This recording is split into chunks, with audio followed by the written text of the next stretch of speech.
Como o jovem Ronaldo sofreu um terrível acidente. Como um jogador sobreviveu à morte em campo 2 vezes no período de 6 meses. Ou como um jogador voou para uma apresentação em um clube da Premier League. Mas os socorristas britânicos retiraram o corpo dos destroços do avião no qual o jogador de futebol argentino estava a bordo. Galera, neste vídeo vou contar sobre os 5 momentos mais aterrorizantes no mundo do futebol que aconteceram tanto dentro quanto fora de campo. Se você for muito sensível, saia logo do vídeo, pois os eventos seguintes podem chocar até os mais fortes. A história a seguir não é pros fracos de coração. Vamos mergulhar na página mais sombria e trágica da história do futebol, onde a vida às vezes pendia por um fio e o destino brincava de forma sinistra. Antes do apito inicial, peço um golaço de vocês. Deixem aquele like, inscrevam-se no canal para fazer parte da nossa torcida e ativem o sininho para não perderem nenhum lance de tirar o fôlego. Vamos formar juntos o time mais forte do YouTube. Em 16 de dezembro de 2023, pela 17ª rodada da Premier League, o Bournemouth enfrentou o Luton Town. O jogo não prometia nada de especial. Uma partida comum entre um time mediano da Premier League contra o lanterna do campeonato. O relógio já marcava 59 minutos de jogo, quando de repente algo aconteceu. Um dos jogadores do Luton Town caiu no gramado de rosto para baixo. Surgiu imediatamente a percepção de que algo terrível havia acontecido. Os diretores da transmissão pararam de exibir o que estava acontecendo no centro do campo. Entendendo a gravidade da situação, os telespectadores ficaram sem saber o que estava ocorrendo. Logo surgiram informações nas notícias. O capitão do Town, Tom Lockyer, perdeu a consciência durante a partida e não recobrava os sentidos. A equipe médica correu imediatamente até ele e começou a tentar salvá-lo. Os funcionários tentavam ajudar o jogador aplicando medidas de emergência diretamente no campo. Aos 65 minutos, o árbitro decidiu parar completamente o jogo e levou todos os jogadores para os vestiários para permitir que os médicos trabalhassem sem interrupções. Algum tempo depois, Tom foi levado em uma maca sob os aplausos dos torcedores que esperavam ansiosos e apreensivos. Ninguém sabia o que tinha acontecido com o jogador e o estádio mergulhou em um silêncio pesado. Apenas 20 minutos depois, surgiu uma informação animadora. Lockyer havia recobrado a consciência. No entanto, 1 hora depois, as piores hipóteses foram confirmadas. Tom Lockyer, que havia celebrado seu 29º aniversário 2 semanas antes, sofreu uma parada cardíaca. Imagine, o coração de Tom ficou sem bater por longos 2 minutos e 40 segundos. Felizmente, o rápido atendimento médico conseguiu trazê-lo de volta à vida. O mais assustador é que este não foi o primeiro incidente em sua carreira. Apenas 7 meses antes, na Championship, Lockyer também perdeu a consciência em campo sem sofrer qualquer impacto externo. Naquela ocasião, foi diagnosticado com fibrilação atrial, um distúrbio comum do ritmo cardíaco. O defensor galês passou por uma cirurgia em junho que deveria ter resolvido o problema. Mas como se pode ver, não foi eficaz. 5 dias após o ocorrido no jogo contra o Bournemouth, foi implantado em Tom um desfibrilador cardíaco inserido sob a pele um pouco mais tarde. O próprio Tom mostrou como isso ficou. Desde dezembro de 2023, Tom não apareceu mais em campo e continuou sua recuperação. E você provavelmente pensou que, após 2 incidentes, ele teria decidido encerrar sua carreira. Porém, o galês rejeitou firmemente a ideia de pendurar as chuteiras. Em 14 de agosto de 2024, ou seja, há 1 mês, surgiu a notícia de que após consultas minuciosas com especialistas médicos, ele recebeu autorização para retomar os treinos. É muito provável que Tom volte a jogar em 2025. Esperamos que algo assim nunca mais aconteça com ele, pois o atleta está assumindo um grande risco. Em 8 de janeiro de 2009, por volta das 10 horas no horário local, o jovem Cristiano Ronaldo entrou em sua nova Ferrari vermelha e partiu para o treino do Manchester United. Perto do aeroporto, Ronaldo entrou em um túnel subterrâneo e... Ronaldo perdeu o controle colidindo com a barreira de proteção, o carro do português sofreu danos graves e uma das rodas foi arremessada a 7 metros de distância. O mais surpreendente foi que Cristiano escapou sem qualquer lesão. Testemunhas relataram que ele saiu do carro por conta própria e deixou o local a pé. O goleiro Edwin van der Sar, que estava indo para o treino no mesmo trajeto com seu Bentley, levou Ronaldo até o centro de treinamento do Manchester United. Embora Ronaldo tenha deixado o local do acidente, nenhum outro veículo foi envolvido. E por isso os policiais, ao chegarem ao local e confirmarem que o carro pertencia à estrela principal, foram até o centro de treinamento do Manchester United, onde Ronaldo já estava treinando com o time. Ele precisou passar por um exame médico que mostrou que não havia álcool ou outras substâncias proibidas em seu sangue. Alguns dias depois, Ronaldo prestou depoimento na delegacia. E em julho de 2009 foi divulgado que a investigação havia sido concluída e o português escapou de qualquer punição, já que ninguém se feriu no incidente. Vale ressaltar que a história não foi muito divulgada pela mídia, pois apenas 1 mês antes do acidente, Cristiano havia ganhado ganhado sua primeira bola de ouro, e por isso ninguém queria uma repercussão desnecessária. Uma semana após o fim da investigação, Ronaldo foi oficialmente transferido para o Real Madrid, onde refletiu sobre o ocorrido e passou a evitar riscos desnecessários na estrada. O incidente serviu como um lembrete ao português de quão frágil pode ser a vida, mesmo para os mais bem-sucedidos. E se você assistiu ao meu vídeo sobre os 10 fatos assustadores sobre Cristiano, sabe que isso está relacionado ao maior medo de sua vida. Felizmente, desde então, Ronaldo sempre permaneceu focado e cauteloso tanto dentro quanto fora de campo. A propósito, seu companheiro de time no Manchester United, Fábio da Silva, revelou mais tarde que Cristiano havia dirigido a nova Ferrari pela primeira vez naquele dia. E se você está curioso sobre o destino do carro, ele foi leiloado em 2012 por $50 mil. A Ferrari tinha apenas 3 mil quilômetros rodados, e Ronaldo a havia comprado por €250 mil.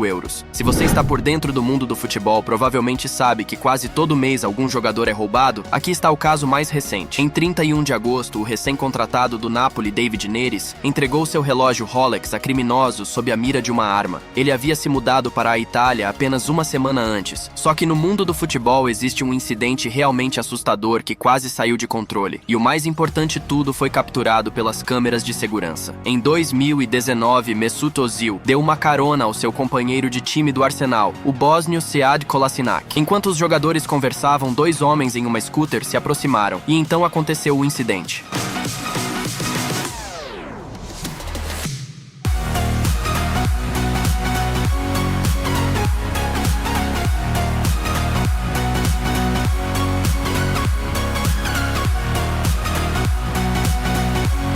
Um dos criminosos que segurava um objeto pontiagudo tentou intimidar e roubar os jogadores. Porém, Kolasinac, que não era de se intimidar, reagiu corajosamente com os punhos enfrentando os ladrões. Um deles até conseguiu acertar o jogador no braço. Pelas imagens, parece que os criminosos fugiram na scooter. Mas na verdade, aquilo foi só o começo. Não há vídeo dos eventos seguintes. Mas testemunhas relataram que Kolasinac entrou no carro e junto com Ozil dirigiram até um restaurante turco nas proximidades para pedir ajuda. Quando os ladrões chegaram à porta do restaurante, os funcionários correram para fora e só então os agressores finalmente recuaram e fugiram. Felizmente, nenhum dos jogadores se feriu. Depois se descobriu que os assaltantes faziam parte de uma gangue criminosa. Eles foram presos e, para adiantar o desfecho, o motorista foi condenado a 10 anos de prisão, enquanto o agressor foi sentenciado a 18 anos. Descobriu-se que eles estavam tentando roubar os relógios dos jogadores, avaliados em mais de €200 mil.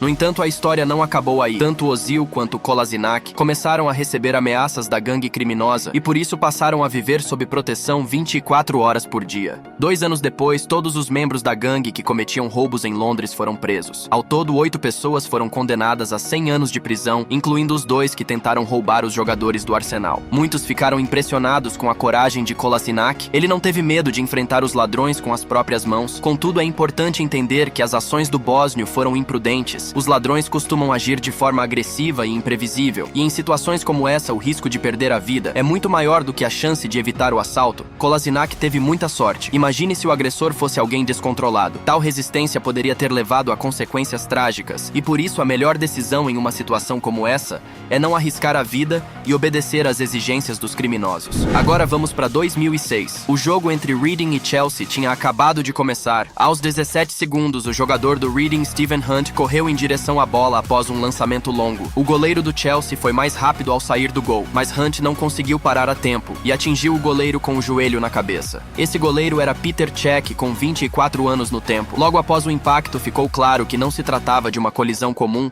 Cech caiu com o rosto no gramado e não se movia. A equipe médica do clube londrino entrou em campo na hora e fez o possível para ajudá-lo. 1 minuto depois, o árbitro pediu que Cech deixasse o campo por conta própria. Sim, você ouviu direito. Veja só. Peter Cech, desorientado e sem forças, tentava engatinhar para fora do campo. Era de partir o coração ver o goleiro nessa situação, mas ele conseguiu atravessar a linha lateral e em seguida caiu novamente no gramado. 4 minutos depois, Cech finalmente foi retirado do campo em uma maca. Ele tentou dizer algo ao médico, mas suas palavras eram confusas e desconexas, como relatou posteriormente o médico principal do Chelsea, Brian English. No estádio havia uma equipe de emergência especial que deveria ter levado Cech ao hospital, mas não foi possível entrar em contato com eles. No fim, o Chelsea precisou chamar outra ambulância. E sabe o que aconteceu? Ela chegou 27 minutos depois. Posteriormente, houve investigações, mas os donos do Reading alegaram que as regras protegiam as ações do clube e dos médicos. Depois de meia hora, Cech foi levado em uma cadeira de rodas para uma das saídas do estádio com a ajuda de um elevador. E aí, a ambulância o levou para o Hospital Royal Berkshire. A tomografia revelou uma fratura nos ossos do crânio cujos fragmentos haviam se deslocado 5 milímetros em direção ao cérebro, o que poderia ter causado danos nos vasos sanguíneos. À 1h da manhã, Cech foi transferido para o departamento de neurocirurgia. Durante a operação, os médicos removeram os maiores fragmentos de osso e fixaram os restantes com 2 placas metálicas posicionadas logo acima da orelha esquerda. Felizmente conseguiram salvar Peter. Os médicos afirmaram que lesões dessa gravidade geralmente ocorrem em acidentes automobilísticos graves e Cech poderia ter morrido ou ficado inválido. Durante sua recuperação, o goleiro tcheco sofreu com dores de cabeça intensas a ponto de, em alguns momentos, não conseguir se mover, mas os medicamentos ajudavam. Apesar disso, Cech se recuperou relativamente rápido. Após 91 dias, ele voltou aos campos, já usando seu agora icônico capacete. Nos primeiros momentos, o capacete era extremamente incômodo para Cech. Ele tinha dificuldade para ouvir e reclamava do desconforto. Porém, jogar sem essa proteção era impossível. Os médicos proibiram que ele aparecesse sem o capacete até mesmo nos treinos. Infelizmente, depois de uma lesão tão grave, seu crânio ficou mais vulnerável a novos impactos. Os médicos recomendaram que ele usasse o capacete pelo resto da carreira para evitar consequências potencialmente fatais em caso de outro golpe na cabeça. Com o tempo, Cech se acostumou e o que antes o incomodava se tornou sua marca registrada. O capacete virou um símbolo de sua perseverança e profissionalismo. Ele usou essa proteção por toda a sua carreira, destacando ainda mais sua singularidade como jogador. No fim, Cech passou 11 anos no Chelsea, onde se tornou uma lenda do clube e da Premier League. Em 2015, Cech se transferiu para o Arsenal, onde jogou por 4 anos antes de encerrar sua carreira em 2019. Já em maio de 2023, Peter Cech entrou para o Hall da Fama da Premier League, se tornando o segundo goleiro. Depois de Peter Schmeichel a ser homenageado, ele agora está para sempre imortalizado na história do futebol inglês.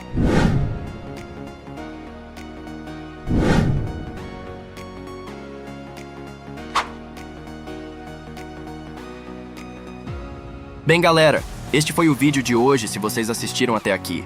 Eu peço que comentem o que acharam do vídeo, lembrando novamente para vocês deixarem o like, se inscreverem no canal e ativar o sininho para valorizar nosso trabalho. É isso e fui!